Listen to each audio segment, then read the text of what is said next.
Welcome to the Con-Maciel Carey Cal OSHA mid-year update.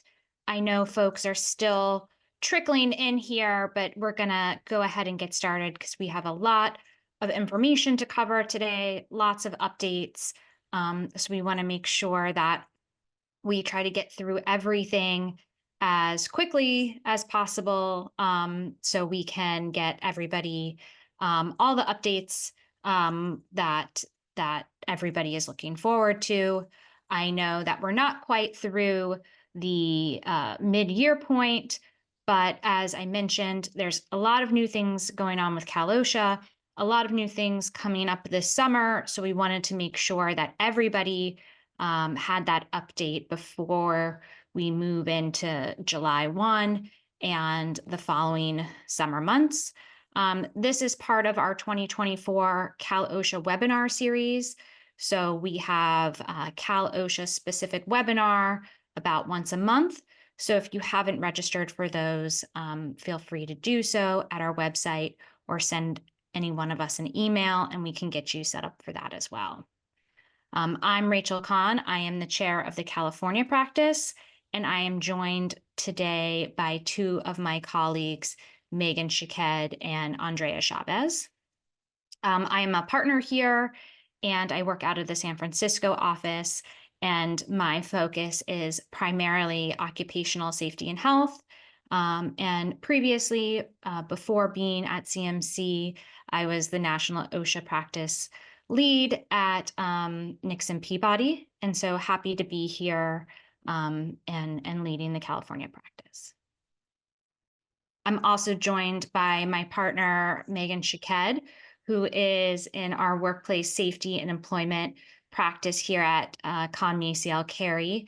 And not only does she do everything Cal OSHA, but she also defends employers and employment litigation and administrative actions and compliance with regards to OSHA, employment, and all of those good things that are happening out here in California. And in addition, down in Southern California, out of our Los Angeles office, we have our senior counsel, Andrea Chavez, who focuses on Cal OSHA, labor law, and California employment law, advice, counseling, and litigation. And she and I have worked together for several years on things such as the Cal OSHA aerosol transmissible disease standard. And she has defended a variety of wage and hour class actions and other California employment specific actions. So she is also a great resource for anything California, Cal OSHA, labor and employment related. And so with that, we're going to kick off the agenda. As you can see, we have a pretty packed agenda today. We're going to start off by going through SB 553, workplace violence prevention. I'm sure everybody on this call is well aware of the upcoming July 1 deadline, and you're probably all aware of the requirements. So we're not going to get into too much detail on it, but just going to give a quick overview, reminder to folks, and also go through some best practices and tips that we have seen. We've been doing a tremendous amount of work around this. And so please, if you have questions about this and we aren't able to answer them today, please feel free to reach out to any of us and we're happy to answer that as well.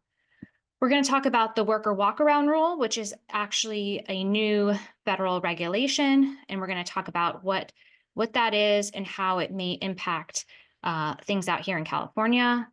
A quick update on fall protection for residential construction as they go through the rulemaking process to revise that regulation in response to Fed OSHA. And then Megan's going to go through all of the latest on indoor heat illness prevention. That's been a little bit of a wild ride for the past couple months for those that have been following that. The latest on e-record keeping, fit testing. Andrea is going to round out the new regulations with lead and silica. And just a quick plug, we're going to go over lead at a high level, but we do have a webinar on lead next month. And so if you are interested in learning about that in detail, make sure that you register for that one. And then we're going to do a quick legislative update about what California laws are pending and going through the legislature that may impact occupational safety and health. If you remember, that's how we got workplace violence prevention last year. So it's always one to make sure that you are updated on. So quick reminder, I'm sure everyone is fully aware of SB 553, the new California Workplace Violence Prevention statute that was signed by the governor mid last year. And by July 1 of this year, all employers are required to establish, implement, and maintain an effective workplace violence prevention program. And that's got several buckets to it that we'll go through briefly here. And again, we've done a full webinar on this before. So if you want to check out what those requirements are in detail, please go to our webinar library on our website, and you can get the full download there. And again, we're happy to talk about any other nuances as everybody is drafting and implementing their programs. Just as a reminder, there are a couple exceptions to the new law, and that's, of course, if you are subject to Cal OSHA's violence and healthcare standard that's been around for quite some time, facilities operated by corrections and rehabilitation, law enforcement, if your employees are teleworking from a place of their choice, and workplaces that are not publicly accessible but have less than 10 employees present at once, as long as they comply with the IIPP.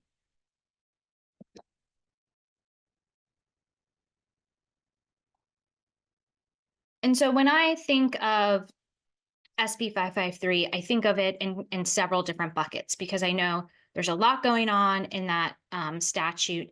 And one of the most common questions that I get from employers is, what do I need to do by July 1? What needs to be in place?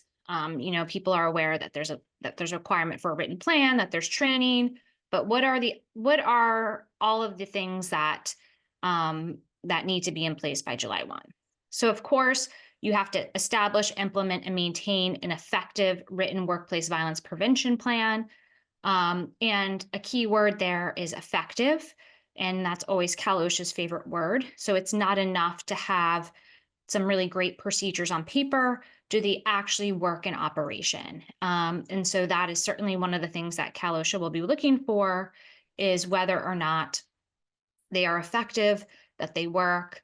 And so make sure that you're really thinking through those procedures when you are drafting your plans or implementing your plans, because that's going to be really the crux of enforcement around the written plans. The second piece that I think a lot of employers are struggling with is the requirement. The plan requires that you have procedures for evaluating workplace violence hazards, which is going to be inspections and correcting those hazards as they're identified. So, and this is going to be periodic inspections that happen that are required after each incident of workplace violence, and whenever there's a new or unrecognized hazard in the workplace. So this is pretty similar to your requirement under the IIPP, where you're going to be doing periodic inspections, but these are going to be specific to workplace violence. So you're going to want to keep that in mind. And it may be that these are the types of inspections that you do in conjunction with your IIPP inspections. However, our recommendation is to keep that documentation separate, because any inspection reports have to be, if they're requested by an employee or the representative has to be produced to them within 15 days. So if that's all mushed together with your IIPP investigation or inspection records, then you're producing an additional amount of information to employees or to Cal OSHA or to the representatives. So just keep in mind that you'll probably want to keep this in siloed documentation for those purposes. And our recommendation is that, these inspections are probably going to look like a checklist, similar again to your IIPP, are really going to be specific to your workplace or to each workplace. So there may be specific physical hazards or workplace violence hazards at various locations. And so you want to make sure that you are accounting for those in your inspection checklists. And all of this, in my opinion, is going to be fluid, meaning that you're going to initially do your initial inspection, which is required to be done when the plan is first implemented. And from there, your subsequent inspections or inspections that are done after an incident may look a little different than your initial one. And that should be a checklist that you are continuing to refine as you go. Of course, you're also going to have a violent incident log that you have to maintain, as well as you have to maintain investigation records of any workplace violence incident. Our recommendation is that for your investigation reports, you include in there information that you're gathering as part of your violent incident log, so you don't have to duplicate efforts. Training, which is the other big component of it. And of course, that's going to be has to be done at plan implementation annually and anytime there's a new or unrecognized hazard. So it is certainly quite a lift.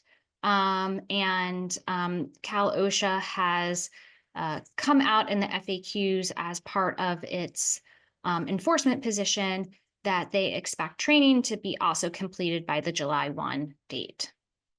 And then there are the record keeping components. So if any of you have ever been through a Cal OSHA enforcement action, you know that they can be quite sticklers about documentation and record keeping. And so we expect that to be no different here. So that is, maintaining copies of your plan, inspection records, violent incident log, investigation reports, training records.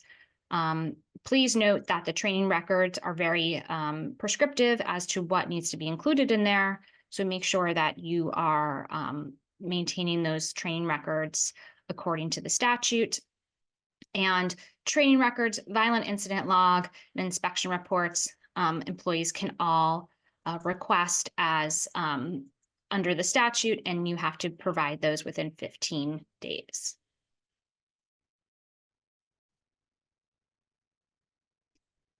And, just as we are all in the midst of finalizing and rolling this out, there will be some additional regulation eventually from Cal OSHA. So they have to propose a regulation by 2025, and the Standards Board has to adopt by a regulation by 2026. So essentially, the new labor code becomes the floor, and Cal OSHA can add on to it. So we do expect an advisory committee meeting to be set to go over any additions to this. Allegedly, it will start to roll out this summer, but we have not seen that actually happen yet. So we'll keep you updated, and we'll certainly be a part of that. So we will be taking feedback in order to be a part of that process as well. And then just a couple practical tips that we see quite often as we are working with employers on these plans. You have to provide information on individuals that have roles and responsibilities. Our recommendation is to list those as job titles and not names, just to ensure that your plan and your training stays consistent. And as I'm sure many of you are aware, the definitions of workplace violence are incredibly broad. And so what is considered an incident can be somewhat of a gray area. So that's something that you're going to want to discuss with your teams prior to July 1, and how you are going to be operationalizing those definitions for your purposes.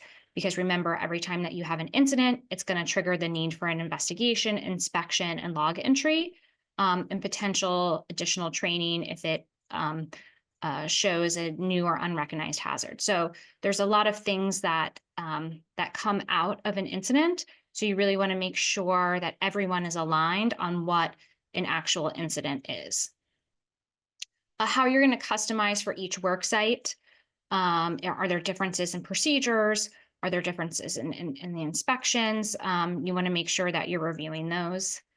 Make sure that you're aligning your IIPP and your emergency action plans, because a lot of the information, there is a lot of overlap between all of those programs. So you want to certainly take a look at those as well. And beware of generic training. If the training, I've seen a lot of different vendor training at this point, and if the training cannot be customized by the employer, then it's likely going to have some compliance issues, because the training really requires you to be training on things that are specific to the employer. So ensure that you are taking that into account. And then, of course, consider other labor and employment laws. The statute does not live in a silo. And I won't get into these too much, but these are just some of the laws to make sure that you're thinking through as you are working through different workplace violence incidents. Just because we're working through this one specific law doesn't mean that all of these other laws aren't applicable.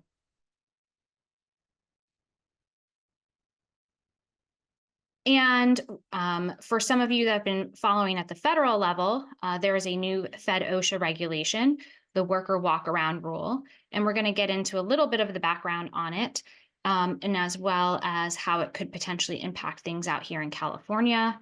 So under 29 CFR 1903.8, it lists that representatives authorized by employees shall be employees of the employer, and if in the judgment of the COSHO, good cause has been shown why they can accompany by a third party who is not an employee of the employer, such as an IH or safety engineer, is reasonably necessary to conduct an effective and thorough physical inspection of the workplace, such third party may accompany the COSHO during an inspection.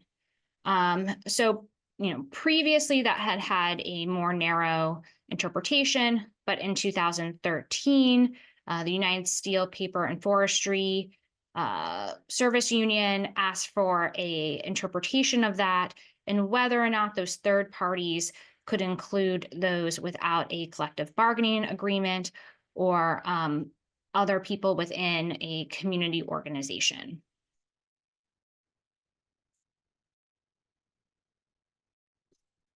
And there was a interpretation letter that came out that said non-employee reps can be included if they are reasonably necessary when they would make a positive contribution. And that certainly opened the door for potential third parties that were not employees and not represented, not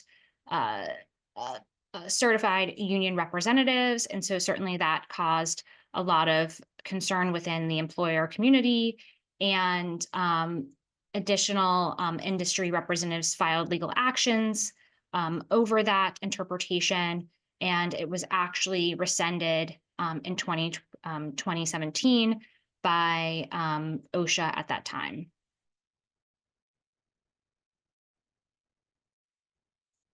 And so fast forward to January 2023, OSHA initiated a worker walkaround rulemaking process to amend that regulation to memorialize the 2013 interpretation.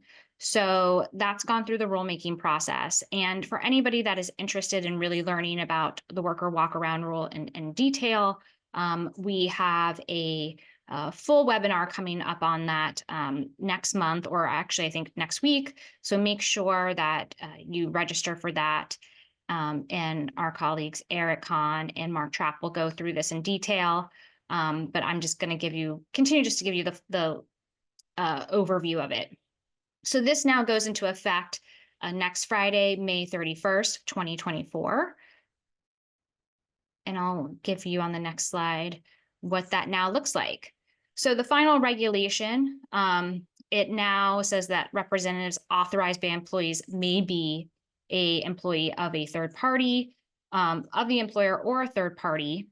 And if the judgment of the co-show, there's good cause to show why accompanying the third party is reasonably necessary to conduct an effective and thorough inspection. And this is supposed to be based on their relevant knowledge, skills, experience with the hazards or conditions in the workplace or similar workplaces, or language or communication skills. So this is now a list of all the potential individuals that could fall under that third party outlined in the new regulation. So of course, taking a look at this, there's certainly a wide variety of third parties that may be subject to that as part of a walk around in your facility during an inspection.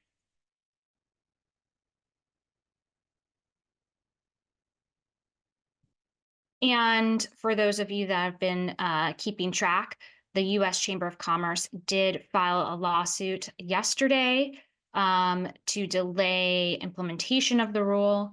And so we will see if they have some success there and whether or not the rule actually ends up going into effect. But they had previously filed lawsuits when this was and had the interpretation previously. And so we will see if what ends up with the rule as a result of that lawsuit. But for right now, what does that mean for Cal OSHA? So Cal OSHA does not have a similar regulation. Where you find inspections is in actually the California Labor Code, and how we outline representative authorization is a little different than the new regulation. Now, Cal OSHA will have to adopt a regulation that is at least as effective as the Fed regulation if it continues to be enforceable. And Cal OSHA has come out and said that they do intend to do that, but they don't have a timeline for it. And they're not going to be adopting it verbatim. And it is potentially that we will see advisory committees around that. So that rule may look a little different than the Fed rule, but again, will have to be as effective. And so I'm just going to quickly go through some tips for employers. This is a great time to make sure that you are reviewing your inspection checklists, your inspection protocols and procedures, and make sure that it aligns and with how to conduct an inspection if OSHA shows up, and make sure that everybody is trained and knows what their roles are. Consider a potential warrant strategy if you have third parties that show up that you do not want in your facility, and consider including OSHA specific counsel as part of these inspections that can help you determine your warrant strategy or help you determine whether or not a third party meets the criteria that was listed in that regulation. It may also be that you want to develop some confidentiality or non-disclosure agreements for any guest that comes onto your facility, and that would include any third parties that would come as part of these inspections. Designate trade secret areas that you would exclude these third parties from. And if you consider a safety committee if you don't already have one, or specialized work groups, or those that can serve as interpreters. And all those individuals may be people that you can include as an alternative to a third party, should a third party come with Cal OSHA or Fed OSHA for one of these inspections. And I'm just going to quickly touch on fall protection. The residential construction standards are being going through the rulemaking process. For those of you that are affected by these, you know that the trigger heights are different at the federal level than at Cal OSHA, and Fed OSHA has taken up concern with that and is pushing for Cal OSHA to align with the Fed OSHA regulations on that. And so there's been a lot of pushback, not only from employers, but also other employee groups about amending it to align with Fed OSHA. There's also going to be potential amendments about what those fall protection plans look like and moving away from single plans. So that is continuing through the rulemaking process. So if that is something that affects your industry, you certainly want to pay close attention to that as well. And with that, I will hand it over to Megan. Thanks, Rachel. Move on to indoor heat illness prevention under Cal OSHA for those of you who are following this with the expected addition of a specific indoor heat illness prevention rule. You might be thinking, wait a minute, didn't this already happen? We anticipated that the indoor heat rule would go to the standards board for a vote at the March standards board meeting. That was all set to happen. But the night before the meeting, the Department of Finance notified the standards board that they were not signing off on a required financial form because of concerns that certain agencies within the state of California would not be able to comply with the requirements due to the cost. And this was specific to California's correctional facilities. So it was a rather lively meeting. There was a very strong reaction to the news that the vote would come off of the agenda for the day. A very strong reaction from labor interests in the room and public commenters. So as in a bit of a, I don't know if you would call it a protest vote, but in a bit of a stand of solidarity with the public comments they were receiving, the standards board went ahead and voted to approve the version that was before the standards board at the time was the third modification. And they went ahead and sent it to the Office of Administrative Law, thinking that there was a very real possibility that the vote would be rejected, which is exactly what happened. So OAL rejected the submittal for two parts, clarity of the regulation as well as the missing financial sign-off. So now the standards board or the division is able to resubmit it within 120 days. So we now have a fourth notice of proposed modification. We're in the 15-day notice period for that version.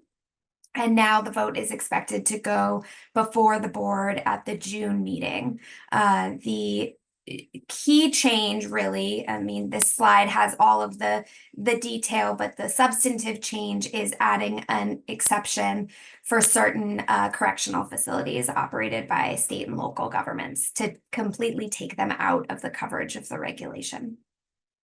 And just going back to the initial slide, it's anticipated to go before the standards board for a vote in June, and then the Office of Administrative Law has 30 working days to review it. The division anticipates an effective date, assuming the standard board votes to approve, of July or August of this year. So still a really big push, commitment to have an indoor heat illness prevention regulation in effect this summer. Though, you know, as we've said before, in the absence of that standard, the division is still able to enforce the hazard of indoor heat through the IIPP requirement. We wanted to mention e-record keeping because those who are following this issue are probably very up to speed. We had a webinar earlier in the year under our OSHA webinar series that covered record keeping, including e-record keeping, in a lot of detail. So if you're interested in all of the nitty-gritty on that, I would encourage you to look at that recording. But what we wanted to cover today briefly is just the impact that this has in California, because the labor code requires the standards board adopt standards that are at least as effective as the federal standards. But for recording and reporting requirements, states are required to adopt standards that are substantially identical to the federal standards. So they have to track the reporting and record keeping requirements in a slightly different way. So when federal OSHA issued its final rule expanding the requirements for employers to report occupational injuries and illness data, that triggered a requirement for Cal OSHA to amend their corollary regulation to remain substantially identical to the federal regulations. So there's a public hearing has been held, and the comment period ran for the changes to address the change at the federal level. And this, again, without going into too much detail, the federal change is a very significant expansion of who is required to submit that annual data. And so we anticipate a similar change at the Cal OSHA level. In another similar procedure, but this one is now concluded, at least at the standards board, there was a federal OSHA regulation that was promulgated in 2019 that added additional fit testing protocols for respiratory protection. So Cal OSHA has been following the similar protocol that I mentioned with respect to e-record keeping, so that their corollary regulation is at least as effective as the federal standard. So what that means for California is that Cal OSHA is revising Appendix A to the Respiratory Protection Regulation 5144, and it adds 2 alternative fit testing protocols. The specifics are there if this impacts your operations. The public hearing was held earlier in the year, and at the May Standards Board meeting last week, the board voted to adopt the proposed amendments. At this point, I will pass it to Andrea to continue with a presentation on lead. Thanks, Megan. So lead has been one of the most heavily regulated environmental hazards for many years now. And over the years, we have learned more about the health effects of lead exposure. As a result, the board approved revisions to the construction industry and general industry lead regulations on February 15th, 2024. And these revisions are expected to go into effect January 1st, 2025.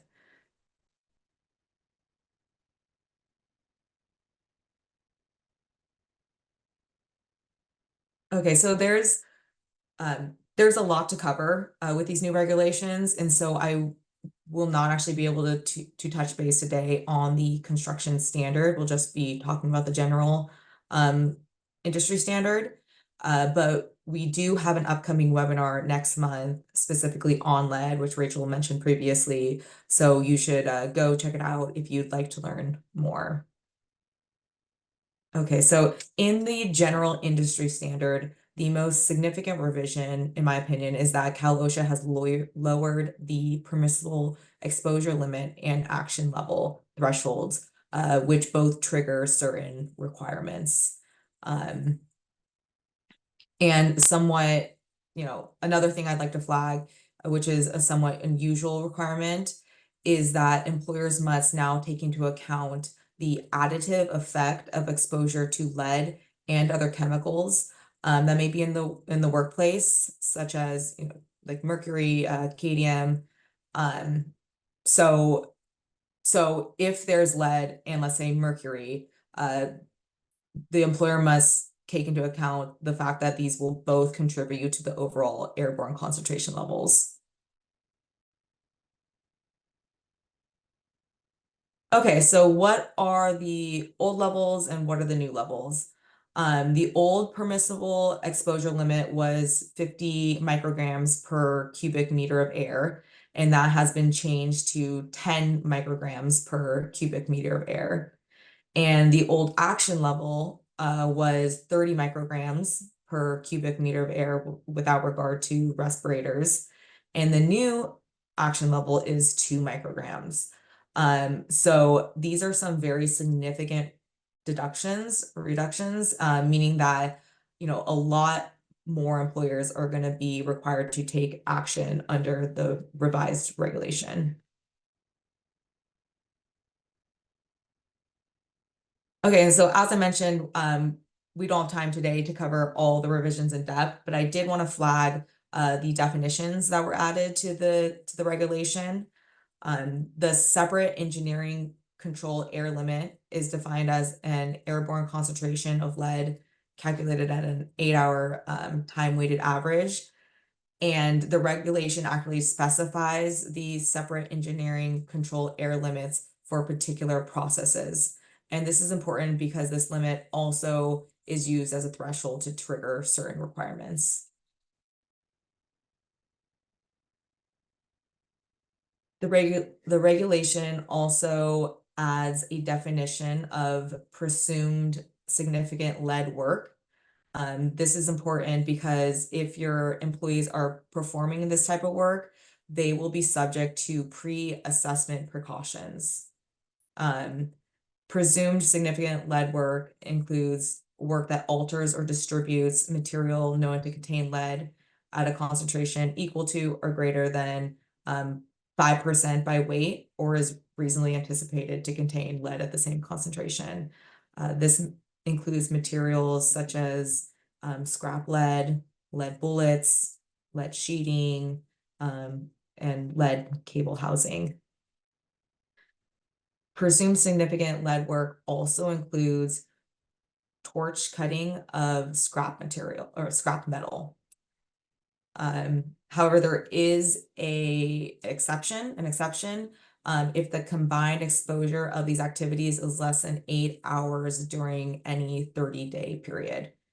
It wouldn't constitute presumed significant lead work.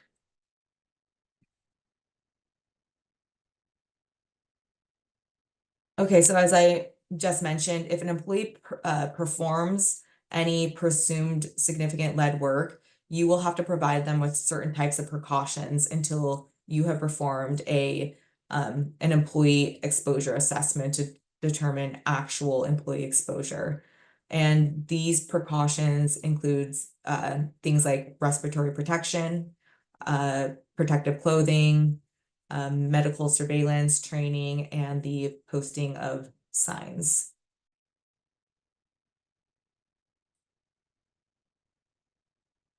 And this is just what I just mentioned.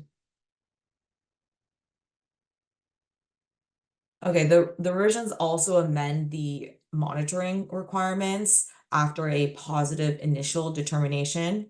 I won't go over these here, but they are essentially laid out in this slide.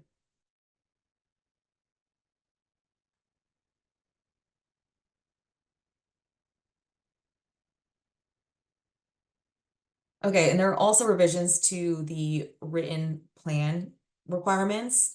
The written plan was already required, but it must now also include a summary of any engineering or work practice controls considered in meeting the permissible exposure limit, but were not implemented due to infeasibility.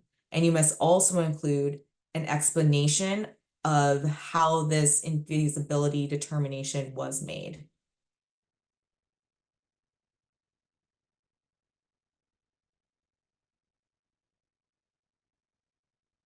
Updates were also made to the compliance methods, which are, briefly outlined in this slide and the next.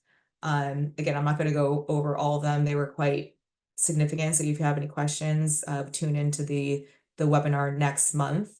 But one thing, for example, an interesting one is that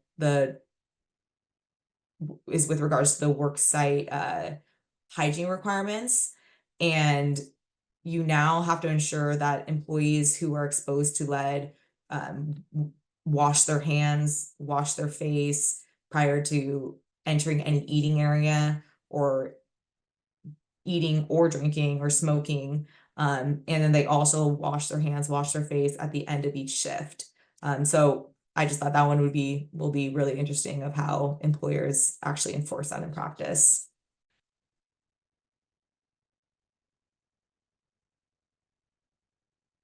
Okay, so moving on to silica, Kalusha has become increasingly concerned with silica due to the rise of the use of artificial stone in manufacturing of countertops. And the hazard is that artificial stone actually contains about 20%, or sorry, double the silica and then in like traditional stones like granite. And we know this ETS doesn't affect everyone here, so I'm just going to briefly touch on it. And again, if you have any additional questions, just feel free to reach out.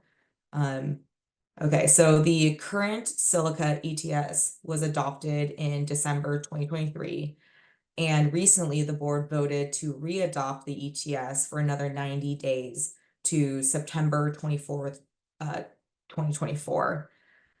The ETS is also expected to be replaced by a permanent regulation, and the proposed language for that regulation is currently in a 45-day comment period, and a public hearing is set for June 20th, 2024.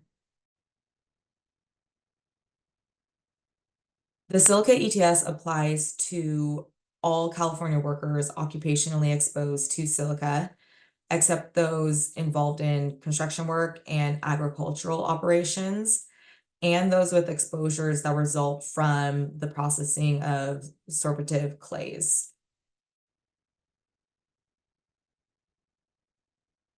And just as a brief overview, the ETS expanded requirements regarding the written exposure control plan, employee exposure control precautions, training, respiratory protection, and monitoring and reporting.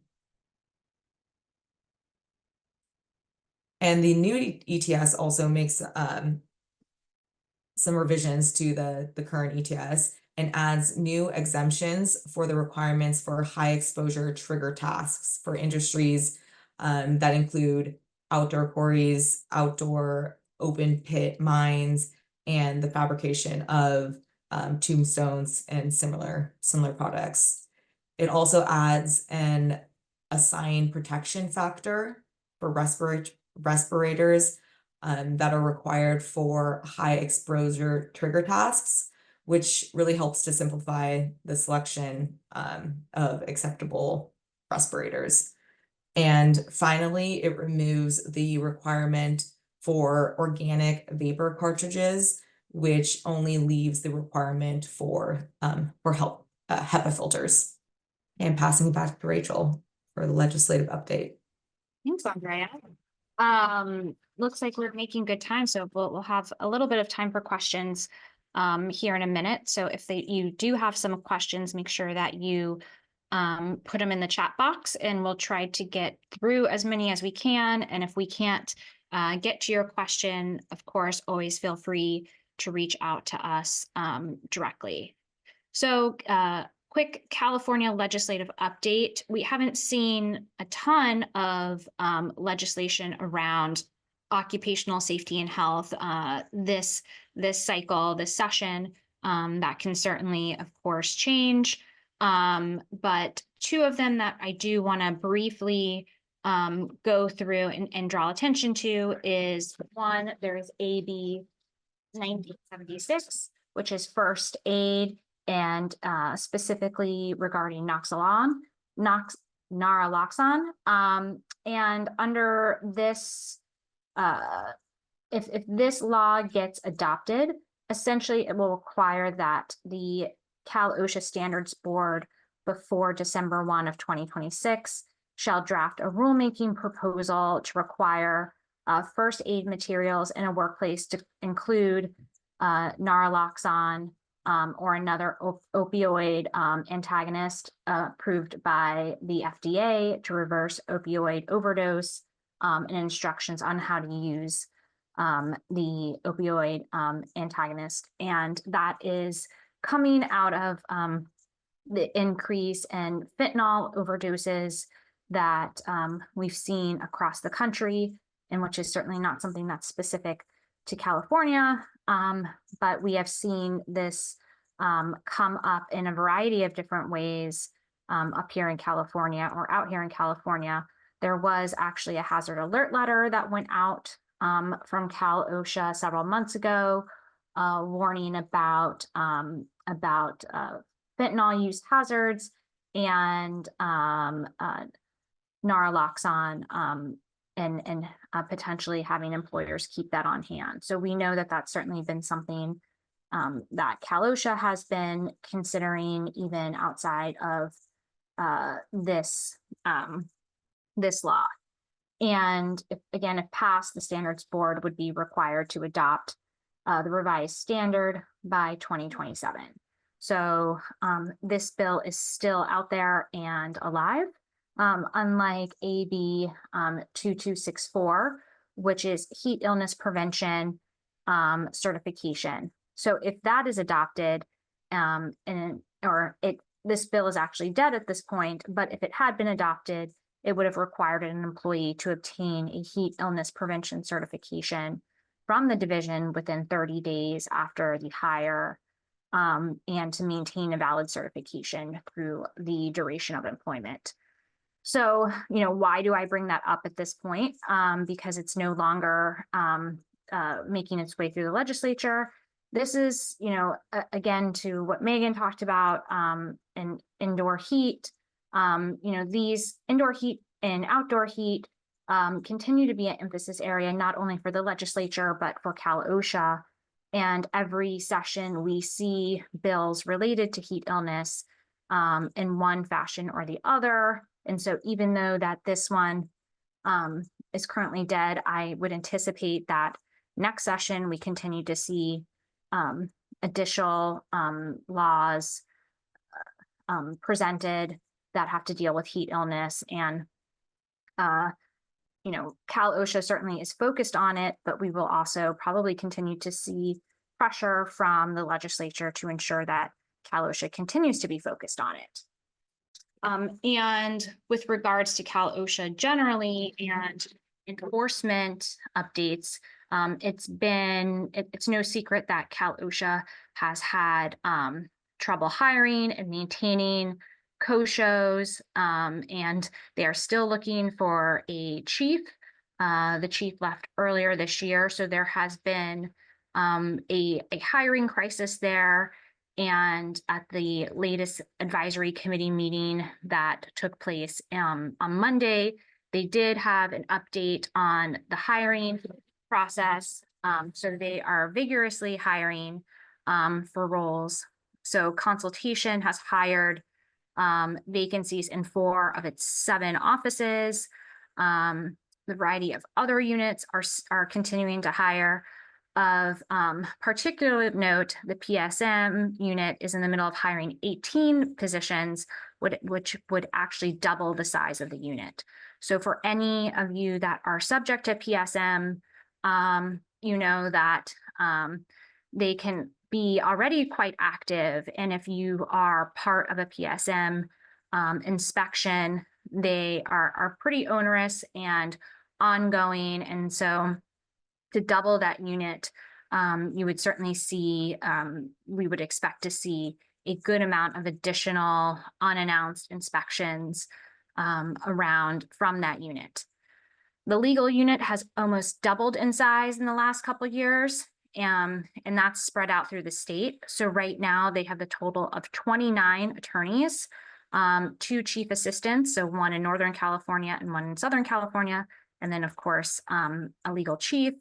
And then BOI, which is the Bureau of Investigations, which is the unit that investigates potential referral to a prosecutorial authority, is recruiting for 8 special investigators statewide. I think currently they are down to only 1 investigator for the state.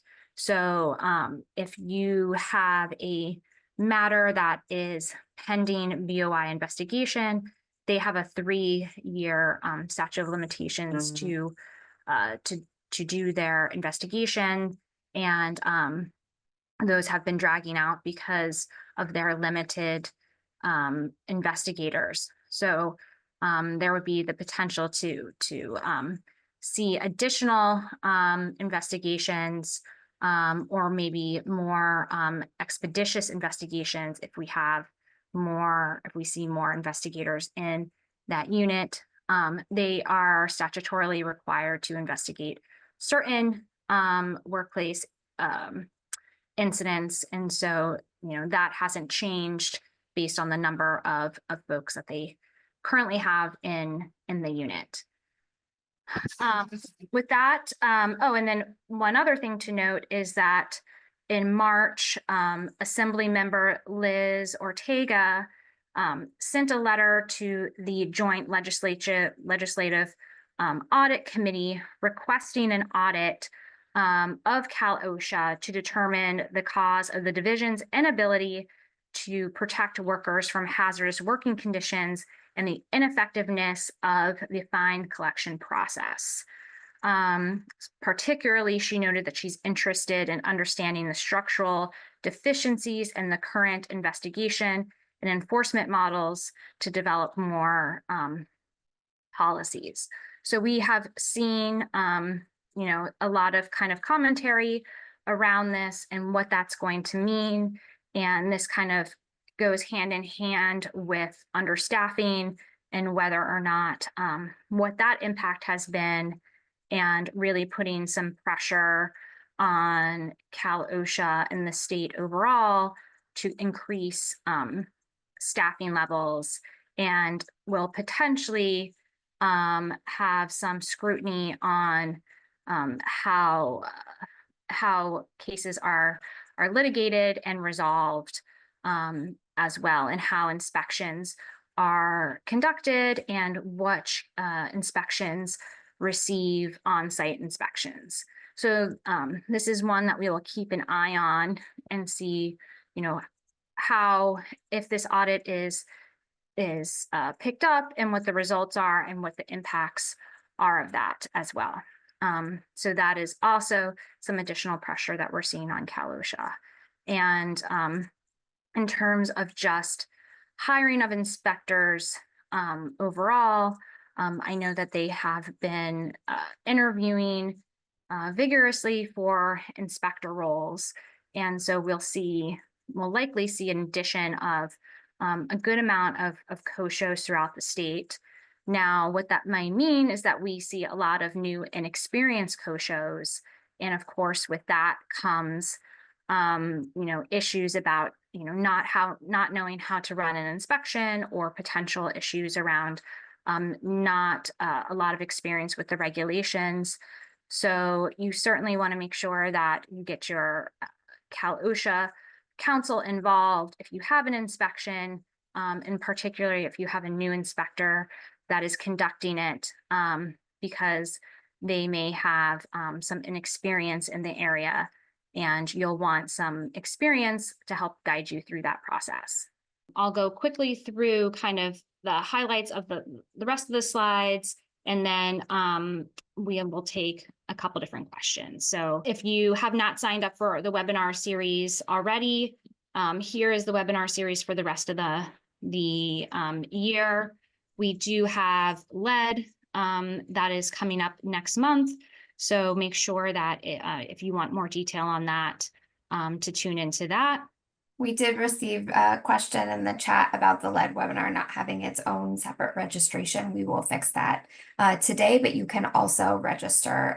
But there's an additional link on our website to just send us an email so we can get you registered, but we'll get that fixed today. And then we have our OSHA webinar series. And if you want more in depth about the worker walkaround rule, it's not listed on here, but it's actually going to be in lieu of next Tuesday's webinar, which was the workplace safety and employment law compliance with ESG programs. That's now going to be worker walkaround. So if you want to get into the additional details of that and some additional strategies and tips, you'll want to tune into that as well. We've been working with a lot of employers on updating their inspection protocol, updating scripts for the folks that are kind of the frontline first point of contact for OSHA when they arrive, to ensure that they're getting the right information about potential third parties, and strategizing with employers on that, and also training employers on how to handle those types of inspections as well. And then we have our employment series that we also do that has several webinars coming up. So make sure you sign up for those as well. Our MNSHA, and of course our different blogs that you can sign up for, and our different compliance programs as well. And then we have a couple minutes for questions, so we will take those. So for employers with multiple sites, and I invite Megan and Andrea to jump in if they have any answers to these questions as well. But for employers with multiple sites, can the log be maintained by site, or is it a single log for all locations? If it's one log or multiple logs, and there's multiple ways of keeping it. Our recommendation is usually to do it by site, and that's because you have to produce that information. You don't want to be producing it for every facility in your state. So you would really want to try to narrow that to the site. Now, some employers maintain that information electronically, and they can pull it by site. So they kind of have one central repository, and then it can be pulled based on the site. But again, remember that that information can be requested by employees, their representatives, or Cal OSHA. So you want to avoid giving a log that has information on every single site in your state, and try to narrow it to specific sites if you can. What does the training look like? Does it have to have a live trainer? Cal OSHA has not dictated how the training has to occur. In terms of, there is the element that employees have to have the opportunity to ask questions of a person knowledgeable about the plan.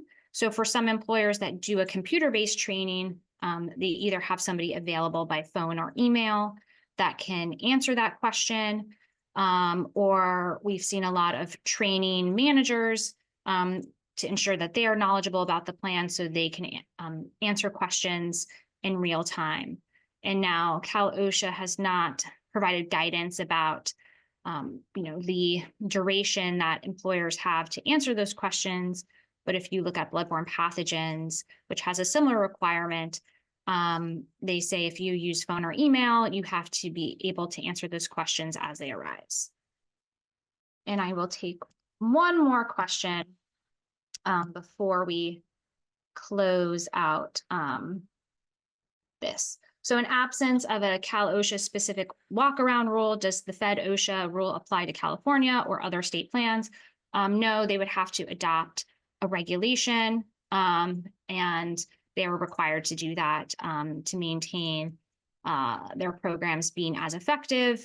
But we will see what happens with the lawsuit and whether or not that postpones or prohibits that regulation from going into effect.